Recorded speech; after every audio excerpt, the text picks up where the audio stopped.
Salam Lamanginang. Sebelum kita mulai acara ibadah kita di sore hari ini, mari kita saat teduh tempat kita masing-masing.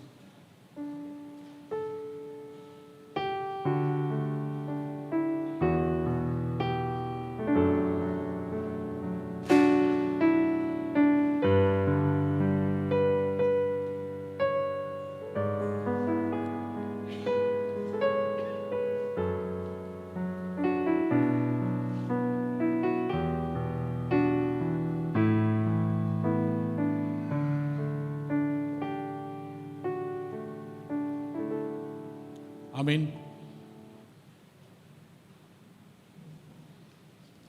Mari kita bernyanyi.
Sehingga hidupmu layak di hadapannya, serta berkenan kepadanya dalam segala hal, dan kamu memberi buah dalam segala pekerjaan yang baik, dan bertumbuh dalam pengetahuan yang benar tentang Allah.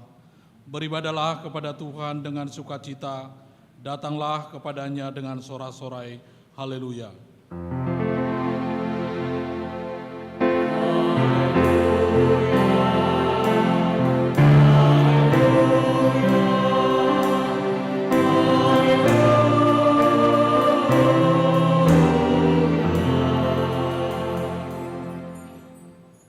Kita berdoa. Ya Tuhan Allah, Bapa kami yang Maha Pengasih, tuntunlah kami kepada anak-Mu, supaya kami menjadi milik-Nya. Berilah kepada kami iman dan kepercayaan yang benar, supaya kami beribadah kepada-Mu saja. Janganlah biarkan jemaat-Mu menjandarkan pengharapannya kepada hal-hal yang duniawi, karena Engkau penyelamat dan perlindungan kami. Tolonglah dan tuntunlah kami di jalan kebenaran menuju kehidupan kekal. Karena kasih-Mu dalam nama anak-Mu Tuhan Yesus Kristus Tuhan kami. Amin.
Mari kita mendengar pengganti hukum Taurat yang diambil dari Markus 8 ayat 34. Demikian. Lalu Yesus memanggil orang banyak dan murid-muridnya dan berkata kepada mereka, "Setiap orang yang mau mengikut aku, ia harus menyangkal dirinya, memikul salibnya dan mengikut aku." Demikian pembacaan hukum Taurat.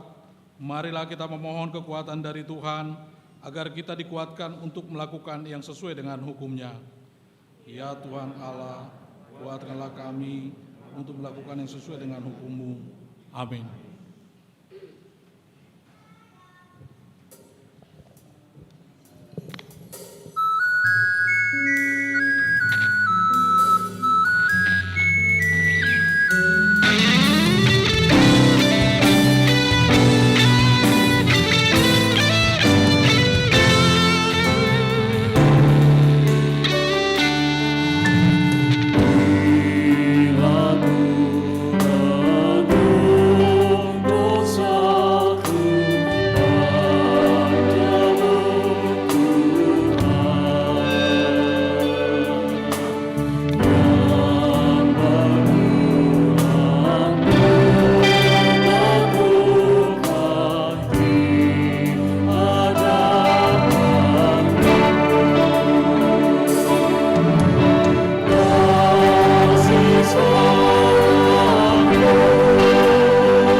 Marilah kita mengaku dosa di hadapan Tuhan, kita berdoa.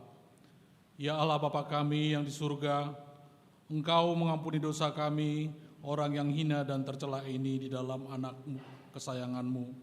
Kasihanilah kami, orang yang berduka cita, yang berdosa ini. Nyatakanlah di dalam hati dan jiwa kami ini akan keampunan segala dosa dan kesalahan kami itu. Karuniakanlah Roh Kudus bagi kami, untuk memberi kekuatan, keteguhan, dan ketetapan hati, supaya iman kami tidak tergoyahkan. Bimbing dan ajarlah kami, ya Tuhan, agar kami benar-benar dan sungguh-sungguh menyerahkan diri, hati dan jiwa kami kepadamu saja, sebagai korban yang hidup dan kudus, oleh sebab anak-Mu, Yesus Kristus Tuhan kami. Amin.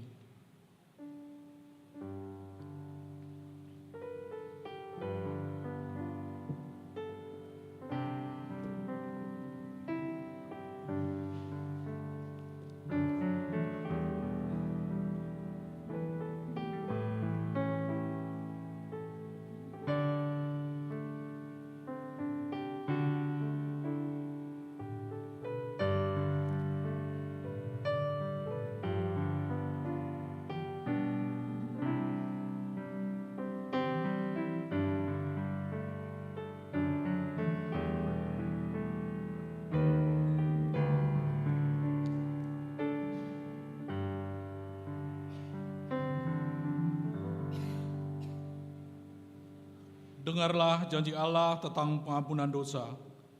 Demi aku yang hidup, demikianlah firman Tuhan Allah, aku tidak berkenan kepada kematian orang fasik, melainkan aku berkenan kepada pertobaan orang fasik itu dari kelakuannya supaya hidup.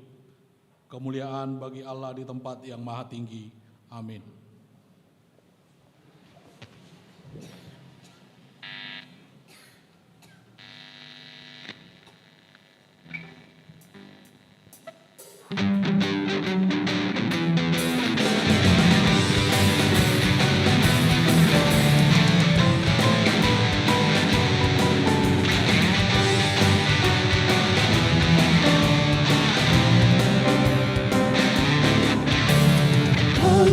Ada satu nama, Yesus Tuhanku, yang menerangi gelap hati umat manusia. Saat kau hidup di dunia, mari bertobatlah. Yesus akan memberi damai, aman dan sentosa. Keselamatan tiada di dalam siapapun juga, selain dalam Dia, Yesus penebus.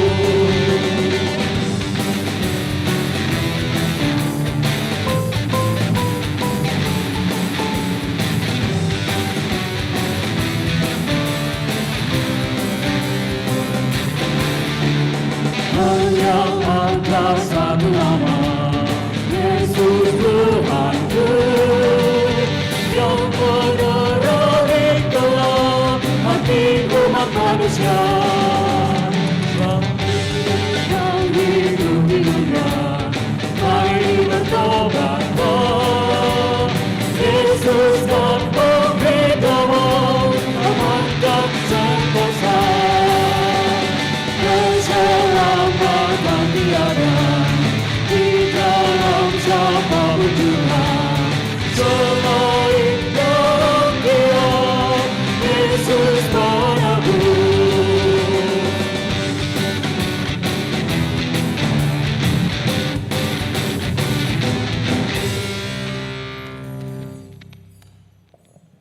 Marilah kita membaca epistel pada minggu ini yang diambil dari kitab Mazmur 82 ayat 1 sampai 8. Kita membaca secara bergantian, ayat 8 kita baca secara bersama-sama. Mazmur Asaf. Allah berdiri dalam sidang ilahi, di antara para Allah Ia menghakimi. Berapa lama lagi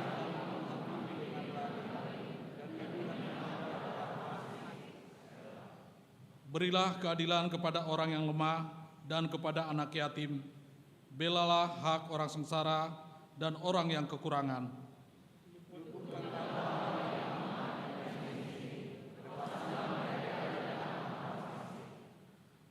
Mereka tidak tahu dan tidak mengerti apa-apa. Dalam kegelapan mereka berjalan, goyanglah segala dasar bumi. Aku sendiri dalam firman, kamu adalah namun seperti manusia, kamu akan mati, dan seperti salah seorang pembesar, kamu akan tewas. hakimilah bumi, sebab Engkaulah yang memiliki segala bangsa. Demikian pembacaan epistel minggu ini. Berbahagialah orang yang mendengar firman Allah serta memeliharanya. Amin.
Marilah kita bersama-sama mengaku iman kepercayaan kita, sebagaimana teman-teman seiman di seluruh dunia, kita bersama-sama mengucapkannya. Aku percaya kepada Allah, Bapa yang Maha Kuasa, Khalik langit dan bumi. Aku percaya kepada Yesus Kristus, anaknya yang tunggal Tuhan kita, yang dikandung daripada Roh Kudus, lahir dari anak darah Maria, yang menderita sengsara di bawah pemerintahan Pontius Pilatus, disalibkan, mati dan dikuburkan, yang turun dalam kerajaan maut, pada hari yang ketiga, bangkit pula dari antara orang mati, naik ke surga, duduk di sebelah kanan Allah, Bapa yang Maha Kuasa. Dari sana akan datang kelak untuk menghakimi orang yang hidup dan yang mati. Aku percaya kepada Roh Kudus dan adanya satu gereja yang kudus dan am, persekutuan orang kudus, pengampunan dosa, kebangkitan daging, dan hidup yang kekal. Amin.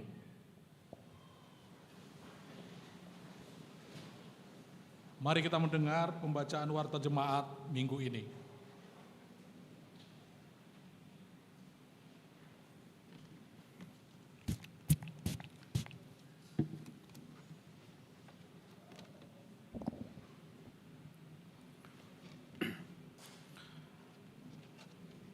Warta jemaat di HKBP Sutoyo, Resort Sutoyo, Minggu 14 Agustus 2022. Yang pertama, nama dan topik minggu. Nama minggu kita adalah Minggu ke-9 setelah Trinitatis. Topik minggu, mengikut Yesus secara total. Yang kedua, anak lahir. Pada hari Senin, 1 Agustus 2022, Tuhan telah menganugerahkan seorang putra untuk keluarga Adventus Opusunggu dan Ibu Rajuan Valentina Borusimamora dari sektor Cipinang, Bali. Ibu dan anak dalam keadaan sehat. Ketiga, persembahan ke depan altar. Pada hari ini Minggu 14 Agustus 2022, di setiap ibadah kita akan mengumpulkan persembahan ke depan altar untuk Sekolah Tinggi Guru Huria, Bibelfro dan Diakones HKBP. Marilah kita menyerahkan persembahan tersebut dengan sukacita. Keempat, pelantikan panitia pembangunan periode 2022-2024. Pada hari ini Minggu 14 Agustus 2022, di ibadah pukul 11 WIB telah dilaksanakan pelantikan panitia pembangunan di HKBP Sutoyo periode tahun 2022-2024. Nama-nama bisa kita lihat di warta jemaat. Kelima, pelajar CD reguler. Sesuai dengan permintaan warga jemaat akan diadakan penerimaan CD reguler tahun ajaran 2022-2023 yang disesuaikan dengan tahun ajaran sekolah, yaitu untuk kelas 10 SMA atau sederajat. Pendaftaran ditutup pada hari Minggu 28 Agustus 2022. Bagi jemaat yang ingin mengikuti belajar CD reguler tersebut supaya melengkapi persyaratan, yang pertama surat pengantar dari Sintua Sektor, fotokopi surat baptis, fotokopi buku anggota jemaat, serta pas foto terbaru ukuran 3x4 sebanyak 3 lembar. Keenam, pertanyaan sektor. Pada hari Kamis 18 Agustus 2022, gereja kita akan mengadakan kebaktian sektor secara tatap muka, masuk pukul 19.30 WIB. Sebagai tuan rumah adalah sektor Halim, Kampung Makassar, UKI, Paduan Suara Ina Kamis, dan Paduan Suara Genesis HKBP Sutoyo. Bagi jemaat yang mengikuti secara live streaming, link YouTube akan dibagikan melalui WA Group Sektor. Yang ketujuh, kebaktian sektor Warung Sawo. Pada hari Minggu 15 Agustus 2022 akan dilaksanakan kebaktian sektor di sektor Warung Sawo, sekaligus pemilihan calon sintua di sektor Warung Sawo. Tuan rumah kebaktian tersebut yaitu keluarga Sahat Budiman Sihotang, Ibu Riana Agustina Boru Marpaung, masuk pukul 19.30 WIB. Dihimbau kepada jemaat di sektor Warung Sawo supaya hadir dalam acara tersebut. Kedelapan, Panitia Pesta Tahun Kesehatian Dewan dan The Harmony of HKBP Sutoyo.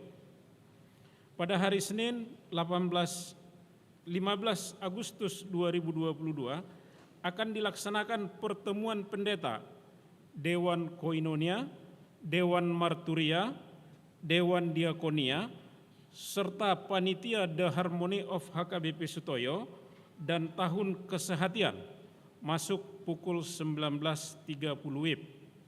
Dihimbau kepada seluruh panitia terpilih dan ketiga dewan hadir dalam pertemuan tersebut. Kesembilan, seksi Paropuan. Sesuai dengan undangan pengurus Paropuan Distrik 8 DKI Jakarta, dihimbau kepada pengurus Paropuan HKBP Sutoyo supaya mengikuti undangan tersebut sesuai jadwal yang telah ditentukan, yaitu pada hari Kamis tanggal 18 Agustus 2022 pukul 10.30 WIB sampai dengan selesai. Tempat lobi Sopo Marpikir HKBP lantai 1. Agenda pemilihan pengurus Persekutuan Paropuan Distrik 8 periode 2022-2026. Ke-10, Festival KOR NHKBP. NHKBP Sutoyo akan mengikuti Festival KOR Naposo Bulung di Gading Serpong yang akan dilaksanakan pada hari Sabtu 20 Agustus 2022 bertempat di HKBP Serpong. Mari kita dukung dan doakan NHKBP Sutoyo yang akan mengikuti Festival KOR tersebut. 11, pelajar sidi khusus. Gereja HKBP Sutoyo membuka pendaftaran belajar sidi khusus bagi putra-putri anggota jemaat HKBP Sutoyo yang sudah berumur 20 tahun ke atas. Pendaftaran ditutup hari ini, Minggu 14 Agustus 2022. Bagi jemaat yang berminat supaya mendaftar ke sekretariat gereja. Ke-12, penggunaan barcode. Untuk mendapatkan informasi warta jemaat HKBP Sutoyo setiap minggunya, dihimbau kepada jemaat yang mengikuti ibadah pukul 15 dan pukul 18 WIB supaya men-scan barcode yang sudah ditempelkan di bangku tempat duduk. 13, sumbangan. Diterima sumbangan dari Paduan Suara Kasih Choir HKBP Sutoyo. Bunga altar untuk hari Minggu 14 Agustus 2022. Ucapan syukur Paduan Suara Kasih Choir atas berkat Tuhan. Kiranya Tuhan memberkati yang memberikan sumbangan tersebut. Untuk lengkapnya warta ini dapat kita baca di warta cetak. Demikian warta jemaat kita untuk minggu ini.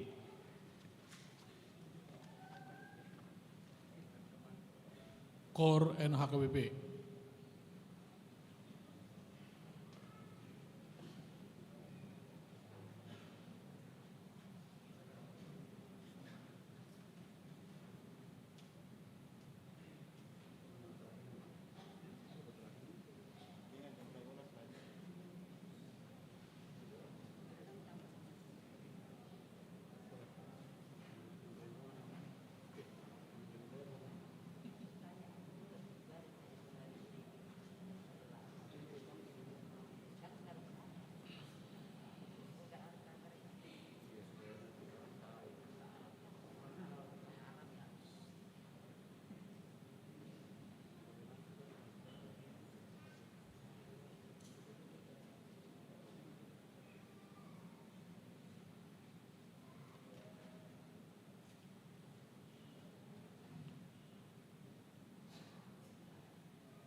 Mari kita bernyanyi sambil mengumpulkan persembahan 1A dan 1B.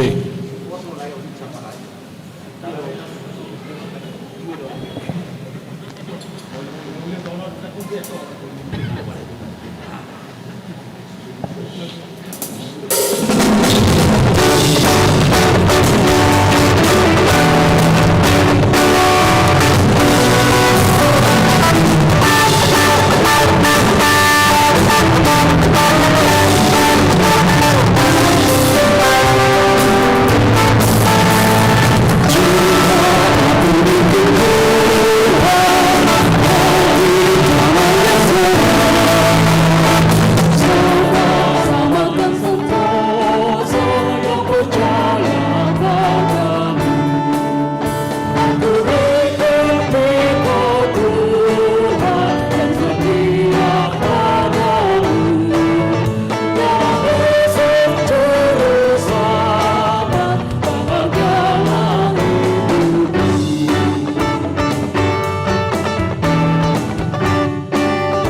Damai sejahtera Allah yang melampaui segala akal, kiranya memelihara hati dan pikiran kamu sekalian di dalam nama Tuhan Yesus Kristus. Amin. Shalom. Jemaat yang terkasih dalam nama Tuhan Yesus Kristus, yang mengikuti ibadah ini, yang datang ke rumah Tuhan ini, dan juga yang mengikuti secara live streaming dimanapun saudara-saudari berada. Firman Tuhan bagi kita di minggu hari ini tertulis di Lukas 12 ayat 49 sampai ayat ke-53. Lukas 12 ayat 49 sampai 53 saya bacakan bagi kita semua, kita mengikuti di dalam hati kita masing-masing. Demikianlah firman Tuhan. Yesus membawa pemisahan. Aku datang untuk melemparkan api ke bumi, dan betapakah aku harapkan api itu telah menyala. Aku harus menerima baptisan, dan betapakah susahnya hatiku sebelum hal itu berlangsung. Kamu menyangka bahwa aku datang untuk membawa damai di atas bumi? Bukan. Kataku kepadamu, bukan damai, melainkan pertentangan. Karena mulai dari sekarang akan ada pertentangan antara 5 orang di dalam satu rumah. 3 melawan 2 dan 2 melawan 3. Mereka akan saling bertentangan. Ayah melawan anaknya laki-laki, dan anak laki-laki melawan ayahnya. Ibu melawan anaknya perempuan, dan anak perempuan melawan ibunya. Ibu mertua melawan menantu perempuan, dan menantu perempuan melawan ibu mertuanya. Demikian firman Tuhan. Jemaat Tuhan, dari dulu mungkin semenjak kita masih kecil baru mengenal iman kita kepada Yesus, atau mungkin ketika kita masih sekolah minggu, Yesus yang diperkenalkan adalah Yesus yang membawa damai. Ya kan? Yesus yang membawa damai, Yesus yang lemah lembut, Yesus yang mengampuni, Yesus yang membuka dirinya untuk merangkul setiap orang yang berdosa yang balik kepadanya. Yesus yang penuh dengan kelembutan, yang menantikan, yang berseru-seru untuk kembalinya anak-anaknya yang hilang. Tapi dalam teks ini agak mengherankan bagi kita. Aku datang untuk melemparkan api ke bumi. Jemaat Tuhan, andai kata tiba-tiba pintu gereja kita yang di tengah ini didobrak seseorang dari luar, lalu di tangan mereka ada sebotol api yang dinyalakan atau bom molotov yang sudah menyala, apa reaksi kita? Ketika itu mungkin dilemparkan, kemudian apa kira-kira reaksi kita? Kalau kita bayangkan, pasti terjadi kerecokan. Karena apa? Karena sebagian orang akan berusaha mencari jalan keluar untuk melarikan diri. Itu pasti. Yang kedua, mungkin ada orang yang hanya diam saja karena dia bengong melihat apa yang terjadi. Dan baru payon. Bengong dia. Mungkin dari antara kita ada juga yang berusaha untuk merahi atau mungkin menghentikan tindakan orang itu. Mungkin saja untuk mengurangi korban atau hal yang lainnya. Bermacam-macam. Tetapi yang pasti dengan kehadirannya semua yang tadinya duduk teratur, yang tadinya konsentrasinya terarah kepada pendeta yang berkhotbah, kini semuanya mulai was-was. Andai pun ada orang yang sudah bisa mengamankan dia, kita pasti sudah lebih banyak pikiran kita terkuras oleh dia yang telah membawa api di tangannya. Demikian juga kita mau melihat firman hari ini dikatakan, aku datang untuk melemparkan api ke bumi. Dan betapakah aku harapkan api itu telah menyala. Ini perkataan Yesus tentang kehadiran seorang Mesias. Tapi sebelum kita memahami teks ini, kita harus juga mempelajari teks sebelumnya. Teks sebelumnya itu adalah tentang kewaspadaan. Bercerita tentang seorang tuan yang memberikan kepada 2 orang hambanya tanggung jawab yang harus mereka lakukan selama tuannya pergi meninggalkan mereka. Dan bagi yang tetap waspada, baginya keselamatan diberikan.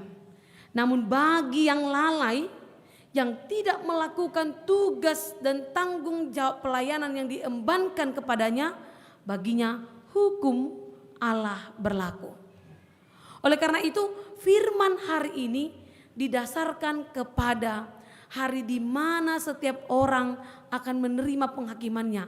Dan penghakimannya hanya akan diterima oleh orang-orang yang tidak siap, yang tidak mengikut dia dengan keteguhan hatinya, yang tidak mengikut perintahnya dan segala aturan yang disampaikannya. Hukuman itu dan api itu yang dilemparkannya lah kepada orang yang tidak menantikan dengan tetap melakukan pelayanannya. Itu latar belakang teksnya. Oleh karena itu digambarkan mengikut Tuhan Allah, mengikut Yesus harus penuh dengan kewaspadaan. Mengikut Tuhan harus penuh-penuh dengan memberikan dirinya secara total kepada Tuhan Allah. Kalau tidak, hukum api yang menyala-nyala yang mau dilemparkannya itu akan membakar hangus kita. Namun bagi hambanya yang tetap siap, yang tetap setia dalam panggilan pelayanannya, yang tetap setia di dalam imannya, setiap anak Tuhan, setiap jemaat yang tetap teguh dalam imannya, api itu akan berubah. Karena dalam teks Alkitab ada 2 jenis api yang selalu diperlihatkan oleh firman Tuhan. Yang pertama adalah api kemarahan Tuhan. Ketika Sodom dan Gomora melakukan hal yang tidak disukai Allah, api dihujankan terhadap tempat itu. Tuhan menunjukkan kemarahannya ketika orang Samaria menolak kehadiran Yesus. Maka para muridnya, kiranya Tuhan kau izinkan kami menghadirkan api, hujan api di sana. Tapi Tuhan tidak menghendakinya. Tuhan melambangkan kemarahannya dengan lidah api dan kemarahannya dengan nyala api yang membakar semua dosa manusia. Namun di sisi lain, api itu dibicarakan sebagai lambang kehadiran Tuhan. Yang pertama, ketika lidah api yang menyala-nyala terbakar di semak duri ketika Musa dipanggil untuk menyelamatkan bangsa Israel. Bahwa ternyata api itu pun menyatakan suara Tuhan memanggil untuk penugasan seseorang. Kemudian ketika bangsa Israel keluar dari Mesir, tiang api menyertai menerangi jalan bangsa Israel untuk bisa melalui gelapnya padang belantara yang menjadi tantangan perjalanan mereka sampai ke Kanaan. Lalu kemudian lidah api yang menyala-nyala, yang diam di antara orang-orang percaya, yang membuat mereka menjadi memiliki kemampuan memberitakan, menghambakan dirinya kepada Tuhan. Oleh karena itu ada 2 lidah api, ada 2 jenis api yang mungkin kelak dilemparkan kepada Anda, saya, kita semua. Api kemarahannya karena kita tidak setia, atau api kasihnya, api cintanya terhadap kita karena kita terus setia, total mengikuti perintahnya. Di situ, jadi ada 2 pilihan ternyata tetap diberikan bagi kita. Yang mana yang Anda undang? Apakah api kemarahannya atau api kasih Kristus terhadap kita?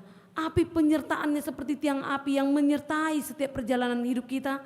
Api Roh Allah, Roh Kudus yang menyala-nyala dalam diri kita, yang memampukan kita melakukan sesuatu, yang membuat kita mampu memiliki talenta, yang membuat kita mampu berjalan di dalam setiap hal. Atau api murka Allah yang menghanguskan kita layaknya Sodom dan Gomora. Yang mana? Oleh karena itu, kalau Anda menginginkan api kasih-Nya sama seperti keinginan saya merindukan api kasih Allah, maka mari belajar caranya melalui firman hari ini. Yang pertama ialah dikatakan, kamu menyangka bahwa aku datang untuk membawa damai di atas bumi? Bukan. Kataku kepadamu, bukan damai, melainkan pertentangan. Kok bisa ya? Ya, karena kesetiaan kita mengikuti Kristus, totalitas kita mengikut Kristus akan selalu memperhadapkan kita dengan tantangan. Karena pada konteks di zaman teks ini dituliskan, sesungguhnya budaya Yahudi itu sangat memegang erat bahwa hanya Tauratlah jalan keselamatan. Namun dengan kehadiran Yesus, ketika Yesus hadir, dia hadir dengan keajaibannya, dengan kemampuannya menyembuhkan orang, menjelikan mata yang buta, membangkitkan orang yang lumpuh, membangkitkan orang yang mati, bahkan memberi makan banyak orang, menyampaikan firman yang memberikan kelegaan bagi banyak orang. Maka ketika itu sungguh banyak orang yang bersedia untuk mengikut Yesus sampai kemanapun dia. Sampai kemanapun dia dengan berjalan kaki. Namun bagi orang Yahudi ketika itu, barang siapa yang sudah memutuskan untuk memuridkan dirinya kepada Yesus, memberikan dirinya kepada Yesus dan meyakini bahwa Yesus adalah Tuhan, bagi mereka hal itu adalah sesuatu yang memalukan. Yang memalukan. Jadi kalau ada seorang anak yang memutuskan untuk mengikut Yesus, maka bapaknya akan menentang dia. Itu yang disebut di dalam teks ini, menghadirkan bukan damai tetapi pemisah. Menghadirkan benteng jarak antara seorang bapak kepada anaknya. Karena memang Kristus datang di dalam firman-Nya sebagai pemurni, api yang memurnikan sesuatu yang dijauhkan dari hal yang kotor, yang tidak layak di mata Tuhan. Oleh karena itu, di zaman itu banyak orang-orang yang pada akhirnya disingkirkan dari adatnya, budayanya, karena dia mengikut Yesus. Mereka dikenakan hal-hal yang tidak menyenangkan dalam hukum budaya mereka, karena mereka menentukan ikut Yesus. Seorang mertua yang lebih memilih mengikut Yesus sehingga dia disingkirkan oleh keluarganya. Seorang anak yang tadinya adalah pejuang di tengah-tengah keluarga disingkirkan oleh ayahnya karena dia memilih untuk mengikut Yesus.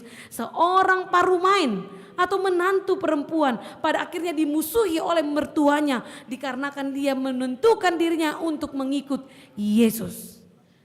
Jadi yang mau kita lihat adalah pemisah yang membuat kita tercerai dari orang yang menghambati kita untuk percaya kepada Yesus.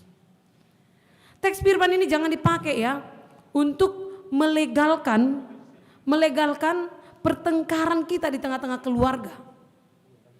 Jangan sampai ada kan, oh firman Tuhan berkata kok Yesus datang untuk memisahkan aku dengan orang tuaku, sehingga dengan legal kita melegalkan dengan firman Tuhan bahwa ketika engkau marah kepada orang tuamu itu layak, atau mungkin menantu ke mertuanya merbadai.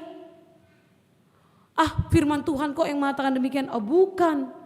Perhatikan konteksnya, di mana ketika engkau mempertahankan imanmu lalu mereka yang terdekat denganmu menjadi penghalangnya, maka kau bisa berjuang untuk menghentikan mereka. Bahkan mungkin sampai harus terpisah dari mereka. Itu yang disampaikan oleh teks ini. Mengikut Yesus secara total. Mengikut Dia dan menjadikan Dia sebagai pemilik kehidupanmu. Seorang ibu, apalagi orang Batak, ada istilah anak kokido hamoraun diau. Artinya dalam dirinya anaknya yang paling penting. Namun barang siapa yang membuat anaknya lebih penting daripada Allah, di sana dia sedang tidak murni mengikut Kristus. Tidak total mengikut Kristus. Tapi barang siapa yang membenci anaknya hanya karena dia mau mengikut Kristus, itu pun tidak murni. Seharusnya barang siapa yang sudah mengenal Kristus Yesus, dia bertugas memperkenalkan Kristus juga kepada keluarganya. Agar dia, seperti perkataan Yosua, aku dan seisi rumahku hanya mengikut Yesus. Jadi misi yang diembankan kepada kita ketika kita melihat perbedaan kita dengan keluarga kita, teman kita. Misi yang diembankan untuk menyampaikan bahwa aku harus mengutamakan dia Allahku dibandingkan kesukaanku. Jadi hal yang kedua yang harus kita pelajari adalah selain mengundang api kemarahan Kristus atau mengundang api kasihnya, yang kedua menjadikan Kristus number one di dalam hati kita, di dalam hidup kita. Jadi jangan ada sampai menyingkirkan Yesus dalam hatinya karena yayang bebnya ya. Iya kan? Misalnya gini, tadi kan udah mau ke gereja nih kan, baru tiba-tiba yayang bebnya WA, "Beb, aku udah nungguin kau di bioskop Cililitan ya, datang." Wih, hanya naik angkot 3.000 perak, ya kan? Langsung deh dilengserkanlah kerinduannya bertemu dengan Tuhan dikarenakan kerinduannya ketemu dengan yayang bebnya. Jangan, karena ketika engkau membuat orang lain atau sesuatu yang lain lebih besar dan lebih tinggi kepada Tuhan, itu bukan totalitas mengikut Kristus. Banyak orang yang menjadikan harta, kepintaran, atau apapun yang di dunia ini menjadi motivasi kehidupannya dan menyingkirkan Tuhan karena itu. Banyak orang tua memilih mararisan di hari Minggu daripada datang ke gereja. Nanti kalian kalau udah jadi mama-mama jangan kayak gitu ya.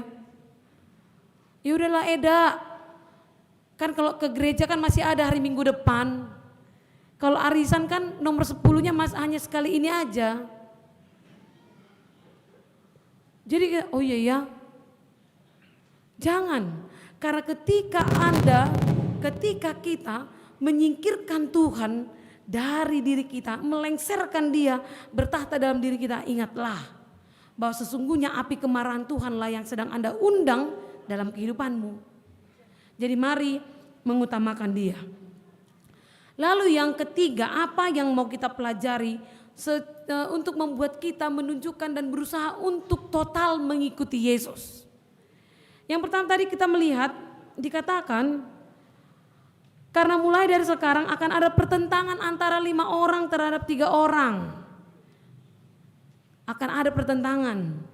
Mereka akan saling bertentang, ayah melawan anak laki-laki dan anak laki-laki melawan ayahnya, ibu melawan anak perempuan dan seterusnya. Memang benar. Di mana firman diberitakan selalu aja ada orang yang menentangnya. Di mana firman disampaikan, dihidupi, selalu akan ada orang yang tidak menyukainya.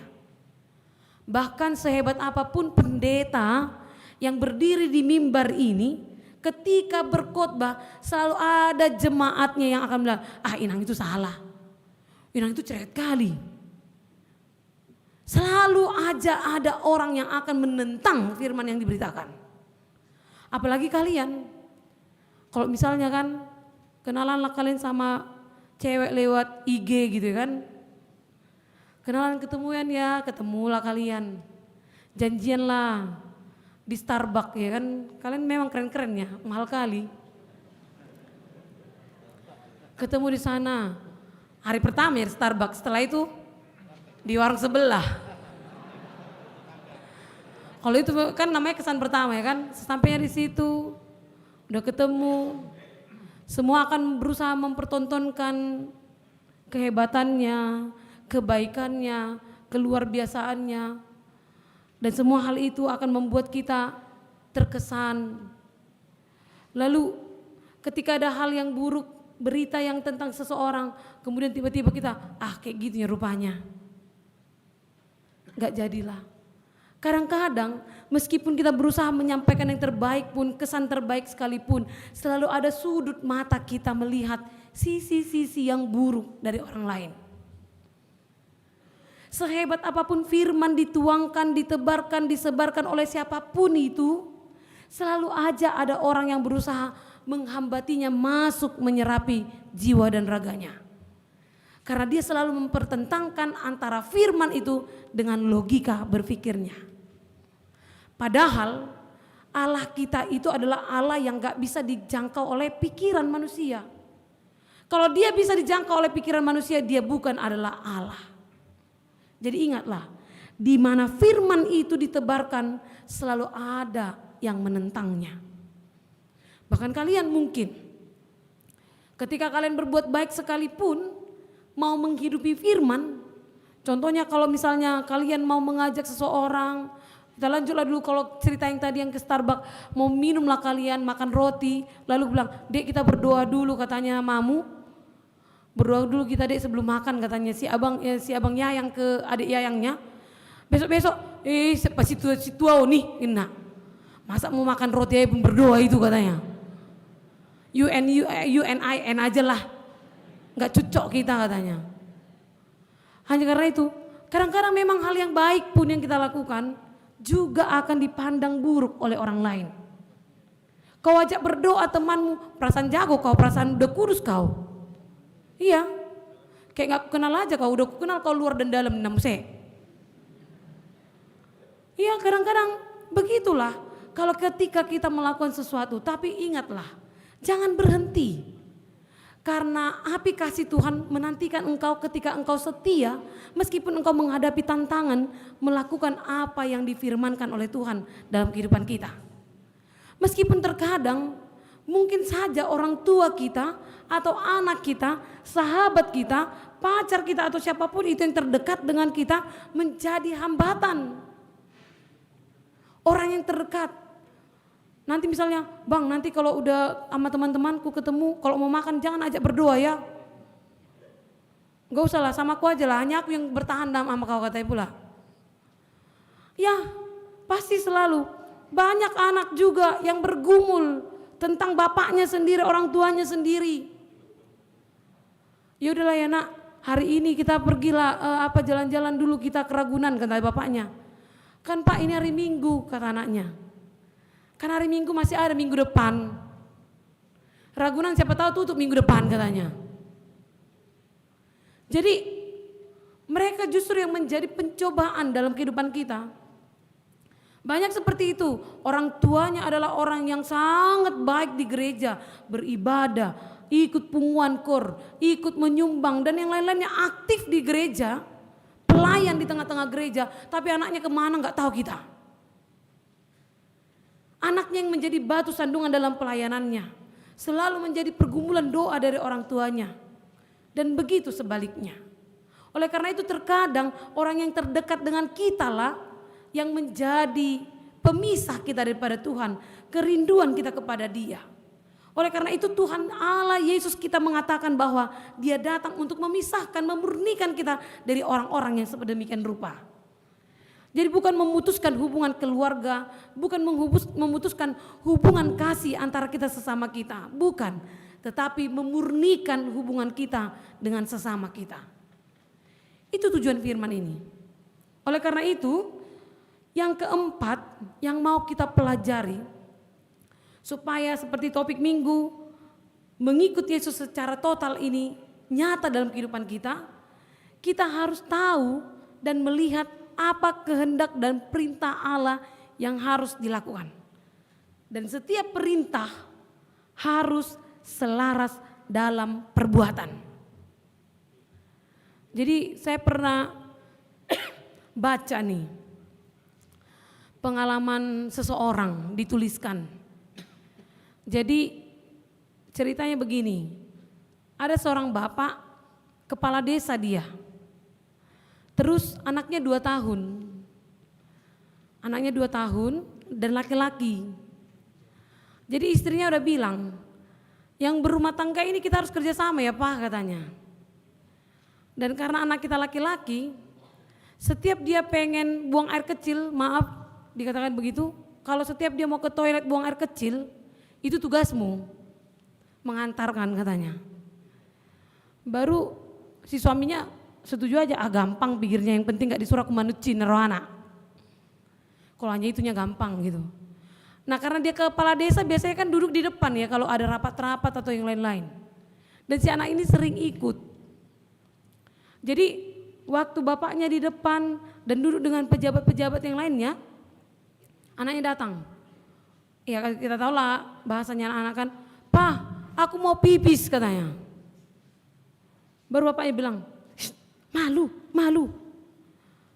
Begitu seterusnya, setiap ada pertemuan bahkan di depan banyak orang dia selalu bilang begitu. Akhirnya bapaknya bilang gini, "Amang, kita sepakatilah dulu nak. Malu bapak kalau kau bilang kayak gitu depan banyak orang. Bapak kan pemimpin. Nah setiap kau mau ke toilet bilang aja kayak gini, Pak aku mau nyanyi." Katanya kayak gitu. Oh gitu Pak, iya itu kode-kode kita ya nak. Ini 2 tahun nih diajari begitu. Lalu ya udahlah. Akhirnya memang anaknya itu bilang begitu. "Pak aku mau nyanyi." Bapaknya langsung ngerti, "Ya ayo kita nyanyi di sana." Jadi bawalah anaknya. Jadi kodenya itu berjalan dan baik sekali. Suatu waktu datanglah tulangnya dari kampung. Itu mamanya datanglah ke rumahnya dan nginap. Dan kebetulan bapaknya dan mamanya lagi pergi. Dan pulangnya malam. Jadi udah tengah malam datanglah ini berenya ke tulangnya. "Tulang," katanya, "aku mau nyanyi," katanya. Datang tulangnya bilang, udah malam ini bere. Gak boleh nyanyi malam-malam. Enggak tahan aku tulang, aku harus nyanyi. Baru tulangnya lagi bilang, najugul mabayon. Dang boy marede borngin. Sampai dikeras suaranya. Gak tahan lagi aku tulang, aku mau nyanyi kali katanya. Datanglah tulangnya, yang mau kayak penyanyi aku rasa ini nanti bah katanya. Yaudahlah, nyanyilah kau. Tapi pelan-pelan bikin suaramu ya, ke telinga tulang bikin.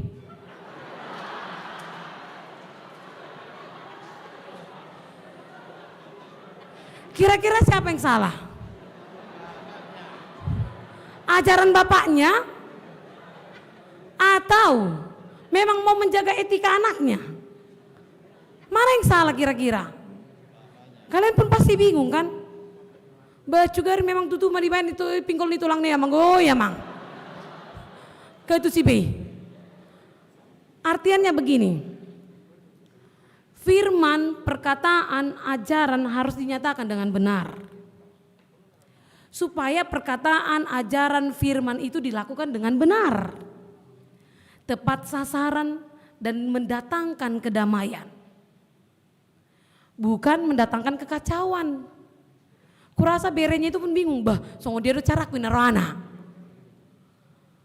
Oleh karena itu, firman hari ini pun mengingatkan kita supaya pada akhirnya bukan pertentangan yang hadir di antara kita dengan saudara kita, sahabat kita, orang tua kita, kita dengan mertua atau kita dengan anak kita atau dengan siapapun, maka perdengarkanlah firman itu dengan damai. Nyatakanlah dengan sikap. Nyatakanlah dengan perbuatan, nyatakanlah dengan tepat, bukan demi untuk menjaga kesopanan saja, bukan hanya untuk menjaga etikanya saja, bukan berbicara tentang enak dan nyaman kita saja. Nah kadang-kadang memang firman itu menyakitkan, dia seperti obat yang pahit, yang kita telan dan rasanya pahit namun menyembuhkan bagi kita. Kadang-kadang firman itu membuat kita harus tercerai-berai dengan orang lain yang tidak menyukai firman itu. Yang dimana kita mengatakan Yesus juru selamat tetapi orang sana bilang tidak. Yesus hanya nabi. Tapi kita harus tetap meyakini bahwa Dia adalah sungguh-sungguh Allah yang layak. Karena dia adalah Tuhan yang membawa kasih-Nya dengan konsisten. Tidak ada berubah sama sekali. Begitu juga setiap hambanya, ketika kita mengikut Tuhan harus total, tidak berubah. Mari kita lihat dan buktikan. Yesus dikatakan Tuhan memberikan anaknya yang tunggal supaya setiap orang memperoleh keselamatan. Yesus sudah hadir dan memberikan keselamatan. Apa yang dia peroleh? Yang dia peroleh adalah cambukan manusia, ludah manusia. Yang dia peroleh apa? Ceceran darahnya yang membasahi tubuhnya sampai kepada jalannya. Yang dia terima apa? Kawat duri yang melingkar di kepalanya. Yang dia terima apa? Paku yang dipalukan di tangannya. Dia disalibkan di sana. Tapi berubahkah dia mencintai kita? Tidak. Karena sampai akhir perkataannya pun dia selalu mengatakan bahwa kita tidak tahu apa yang sedang kita perbuat. Dia tetap setia dalam kasih-Nya. Oleh karena itu melihat dia yang tidak berubah, Anda pun, saya pun, kita semua jangan berubah mengikut dia. Totallah mengikut dia. Teruslah berjalan bersama dengan dia. Walaupun kadang kita harus berat menjalaninya. Sungguh dalam kehidupan ini, melakukan kehendak Tuhan itu adalah sangat-sangat sulit sekali. Sangat sulit. Apalagi ketika kita menghadapi pencobaan, pergumulan. Pasti sangat sulit sekali. Tapi ingat dan percayalah bahwa setiap kesulitan pun bisa dipakai Tuhan menjadi kekuatan bagi setiap orang yang mengandalkan Dia. Tantangan, rintangan yang dari sekitar kita pun itu bisa dipakai Tuhan menjadi caranya memberikan kekuatan bagi kita. Saya pernah baca satu ilustrasi seperti ini. Orang Jepang sangat suka memakan ikan salmon dan mentah. Dan biasanya kalau para nelayan mendapat ikan salmon, mereka berusaha ikan ini harus hidup sampai ke daratan. Supaya nilainya lebih mahal. Jadi untuk membuat ikan ini tetap hidup, mereka membuat perahu, di perahunya seperti kolam ikan di perahunya. Lalu setiap ikan yang dapatnya hidup dimasukkan ke sana. Tapi setelah sampainya di darat, meskipun sudah dibuat tempat ikan itu, kolamnya itu, tetap saja semua ikan yang di dalamnya mati. Lalu mereka mempelajari karakternya. Suatu ketika mereka pergi lagi mencari dan mendapatkan ikan salmon, mereka masukkan ke kolam yang sama, lalu mereka juga menangkap anak ikan hiu, pemangsanya. Dan dimasukkan ke dalam kolam yang sama. Sehingga ketika anak ikan hiu itu ada di dalamnya, ikan salmon itu akan berusaha untuk menyelamatkan dirinya dari terkaman ikan hiu. Dan rupa-rupanya karena itu membuat dia bergerak dan gerakannya itu membuat dia tetap hidup. Kadang-kadang dalam kehidupan kita pun seperti itu. Karena ada persoalan lah Anda berjuang. Karena terlalu sulitlah dia kau dapat, makanya kau berjuang. Kau tanya nomor handphonenya, apa kesukaannya, kapan dia kemana, di mana dia kapan, sama siapa dia, siapa yang terdekat. Karena kita tahulah, maka kita berjuang. Karena ada kesulitan lah, kau pasti berusaha untuk melakukan sesuatu untuk menghadapinya. Kadang-kadang kesulitan untuk membangun kekuatan. Oleh karena itu, kalau ada kesulitanmu, jangan berhenti dalam kesulitan itu. Jangan berhenti, berjuang terus karena Tuhan bisa bekerja melalui kesulitan yang kau hadapi. Dan itulah yang disampaikan oleh firman hari ini. Kalau kesulitannya dari keluargamu sendiri pun yang membuatmu tercerai-berai dari keluargamu karena engkau ingin mengikut Tuhan, maka biarlah itu pada akhirnya nanti menjadi jalanmu untuk menerima api kasih Kristus. Dan api Kristus itulah nanti yang menyala-nyala dalam diri kita, yang menyanggupkan mengubahkan setiap hati yang bebal, yang menolak Kristus. Nah artinya setelah kita menerima kasih Kristus, kasih itu harus hidup di tengah-tengah keluarga kita yang bahkan menolak kita sekalipun. bukan semakin jauh, tetapi berusaha menunjukkan bahwa ketika setelah mengenal Kristus, ketika semakin aku dekat kepada Tuhan, semakin hidupku baik. Tapi kalau samanya kalian terus sama dengan dari dulu ke dulu sama aja, padahal ke gereja lebihlah kayak pendeta, ya kan? Pendeta paling kami berapa kali ya? 1, 2, 3, 4 kali lah. Kalau ada para hari Kamis atau yang lain, mereka 3 tidur kami. Paling 4 kali lah ke gereja.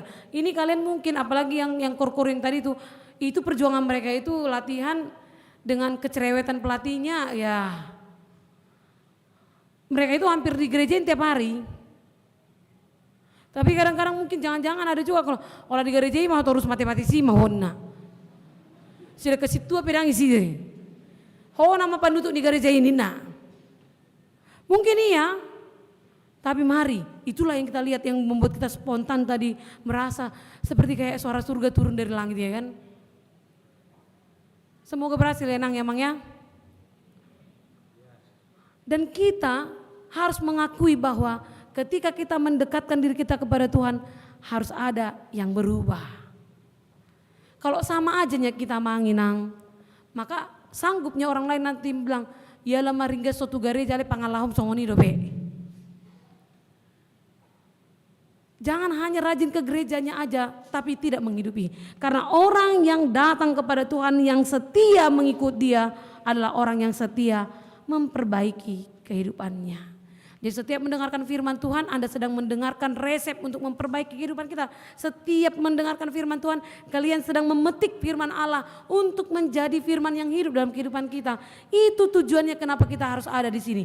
Anda dipersiapkan menjadi berkat yang hidup di dalam firman yang akan Anda bawa di tempat pekerjaanmu, di rumah tanggamu, di keluargamu, dimanapun Anda berada, supaya Anda sebagai bentuk terang kasih dan api kasih cinta Yesus yang membara di tengah-tengah keluarga untuk menunjukkan betapa baiknya semakin mengikut Kristus.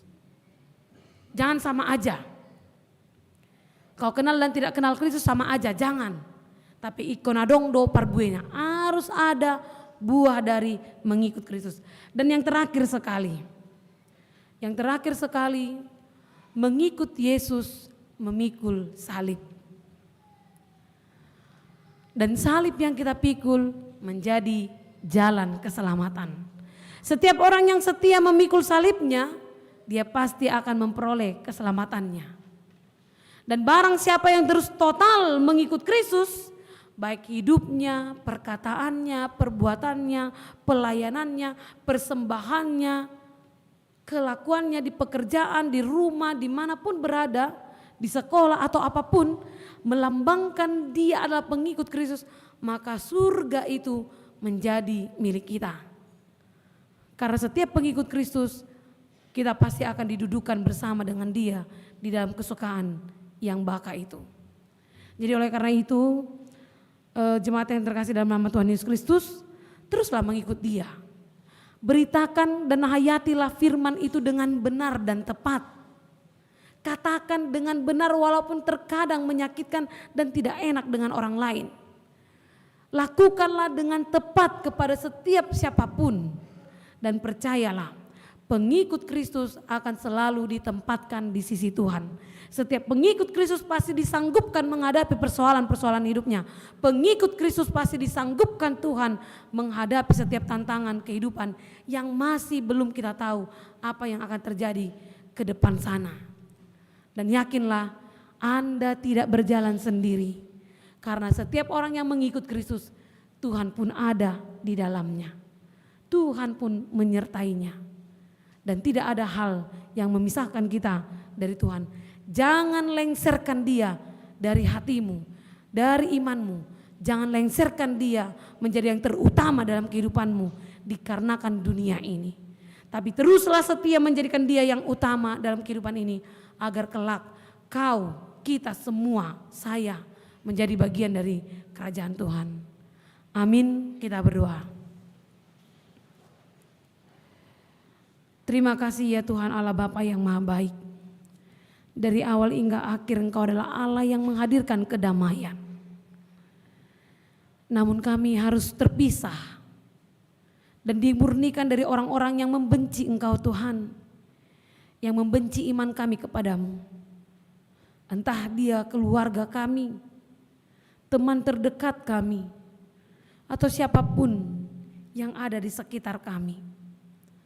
Oleh karena itu Tuhan, berilah kesetiaan bagi kami melakukan kesukaan Tuhan dalam kehidupan ini, agar kelak kami murni hanya menundukkan diri kami kepada Kristus saja, dan kami Engkau mampukan menghadapi setiap tantangan, rintangan kehidupan kami.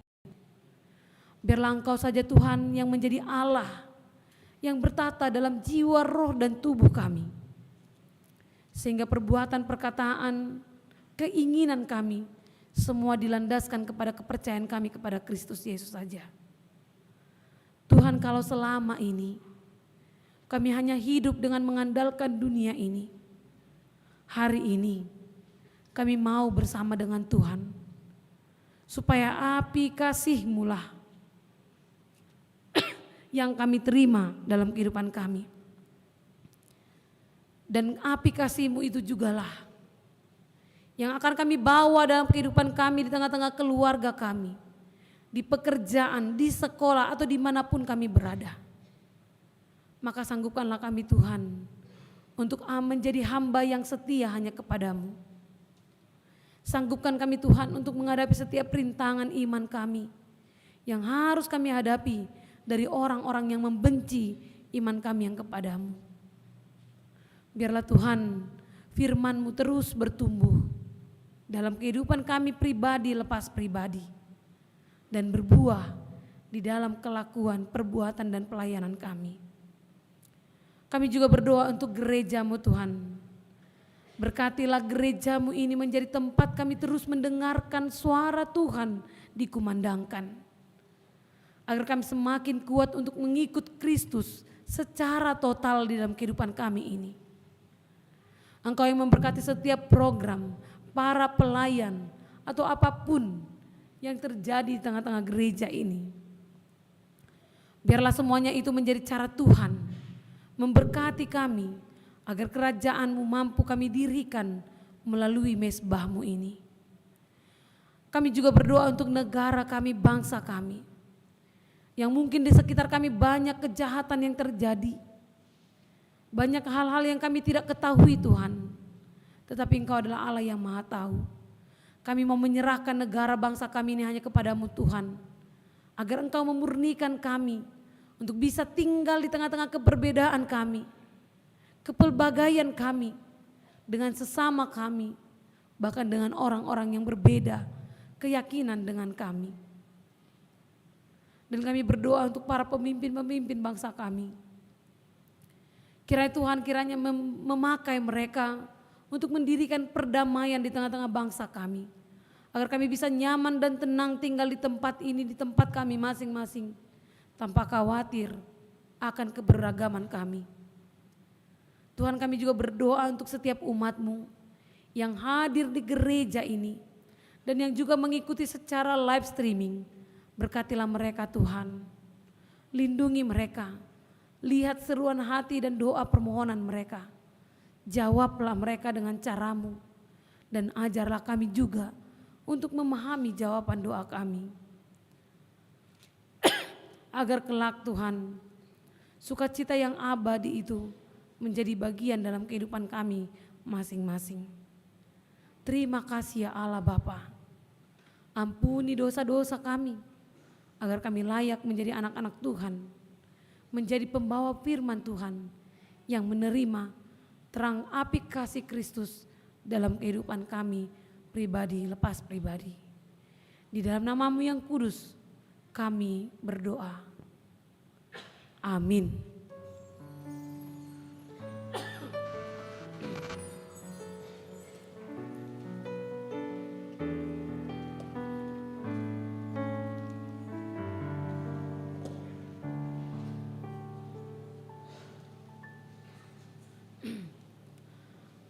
Marilah kita kembali bernyanyi sambil mengumpulkan persembahan kita yang pertama untuk gereja pembangunan kita, dan yang kedua untuk pelayanan sekolah tinggi, guru huria, Bibelfro, Diakonisa KBP se-Indonesia.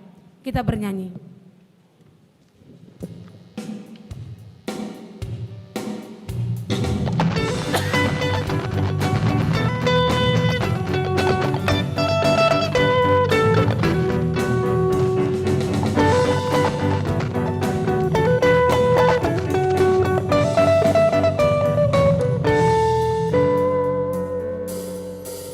Mengikut Yesus keputusanku, mengikut Yesus keputusanku, mengikut Yesus keputusanku, ku taikkan, ku taikkan.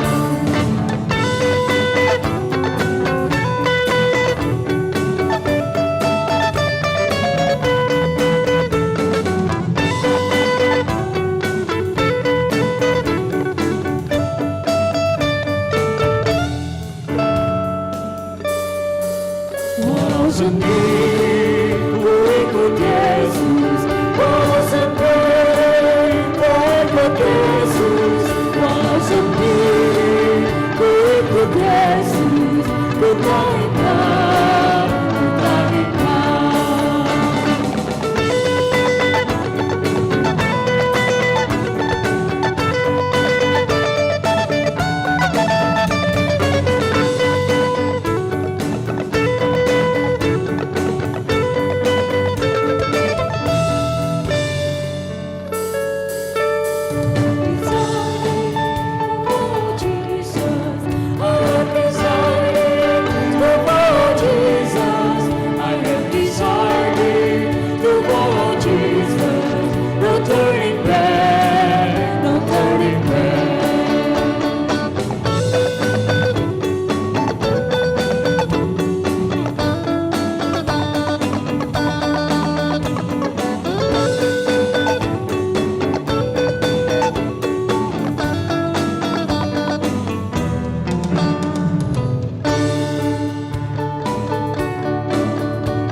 Ikut sampai ku lihat Yesus, ku ikut sampai ku lihat Yesus, ku ikut sampai ku lihat Yesus, ku taikkan, ku taikkan.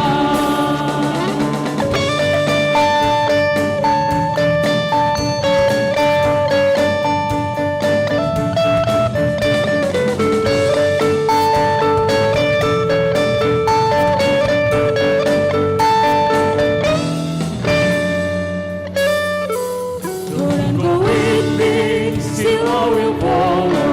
Lord, and go with me, still I will follow. Lord, and go with me, still I will follow. No turning back, no turning back.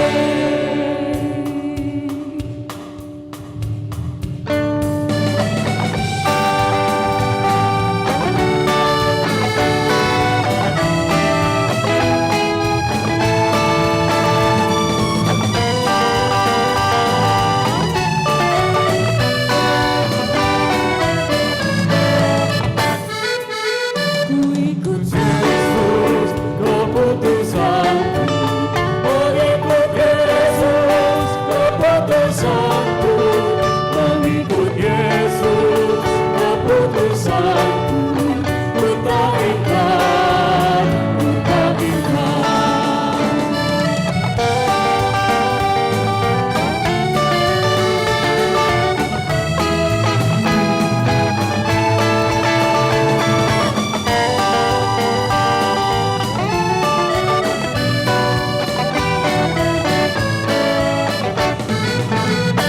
Lord, behind me, the cross before me. Lord, behind me,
Yesus, keputusanku.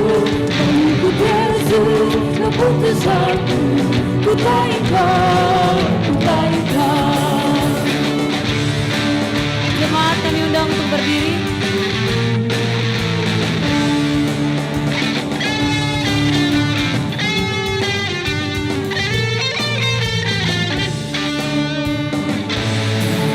The world behind me, the cross before me.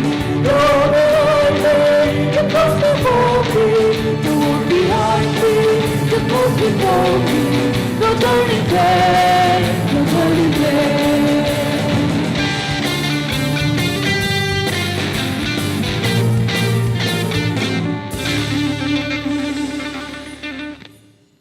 Marilah kita berdoa untuk menyerahkan persembahan kita kepada Tuhan.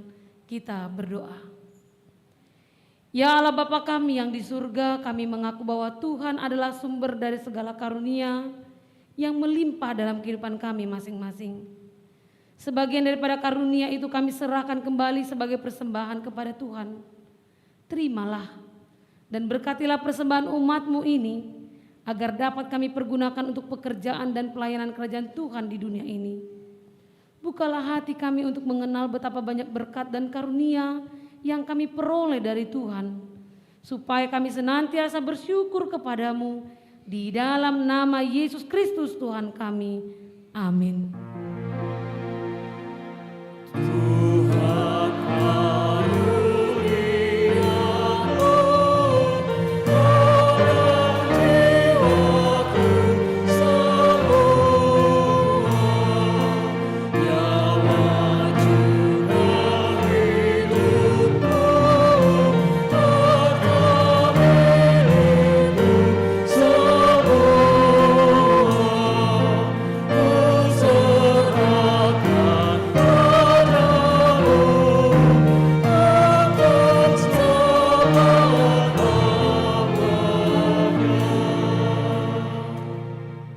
Bapa kami yang di surga, dikuduskanlah namamu, datanglah kerajaanmu, jadilah kehendak-Mu di bumi seperti di surga. Berikanlah kami pada hari ini makanan kami yang secukupnya, dan ampunilah kami akan kesalahan kami, seperti kami juga telah mengampuni orang yang bersalah kepada kami. Dan janganlah membawa kami ke dalam pencobaan, tetapi lepaskanlah kami daripada yang jahat.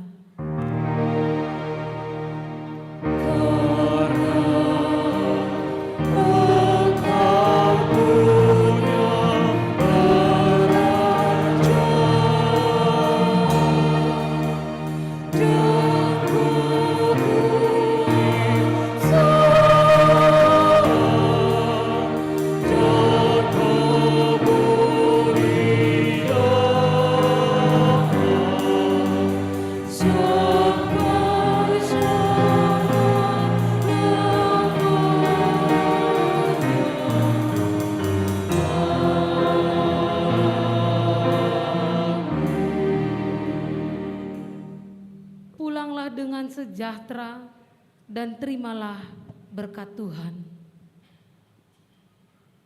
Tuhan memberkati engkau dan melindungi engkau. Tuhan menyinari engkau dengan wajah-Nya dan memberikan engkau kasih karunia.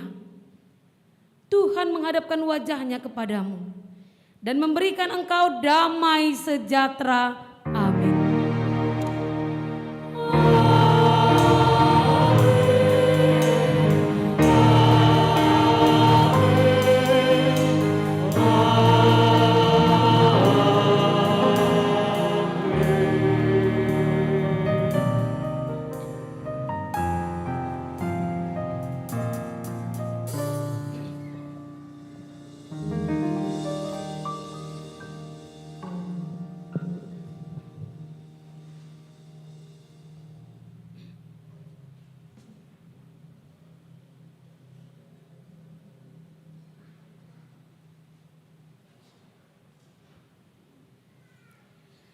Jemaat Tuhan, kami segenap pelayan di tengah-tengah gereja kita HKBP Sutoyo menyampaikan selamat hari Minggu bagi kita semua.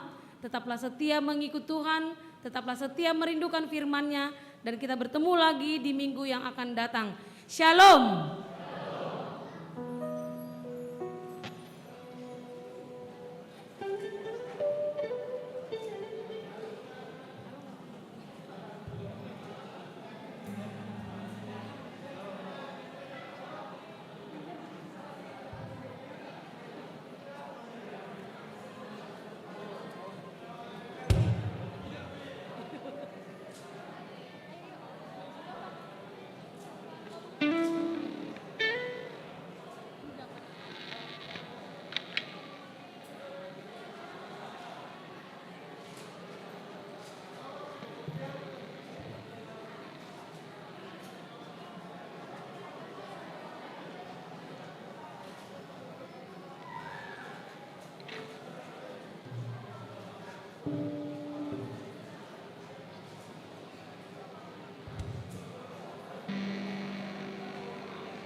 apapun.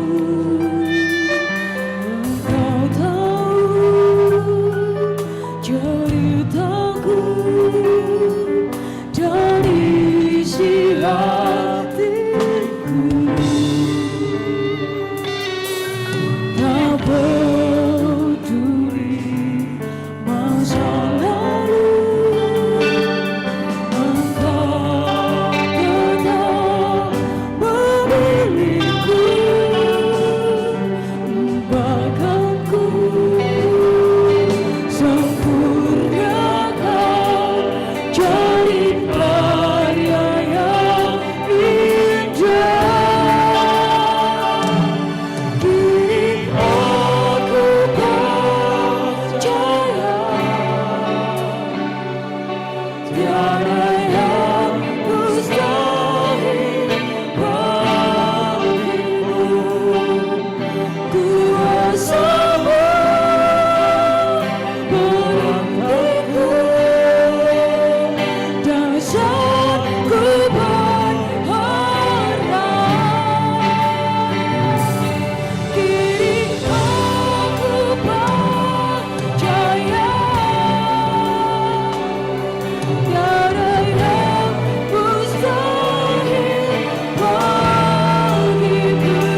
Lastri,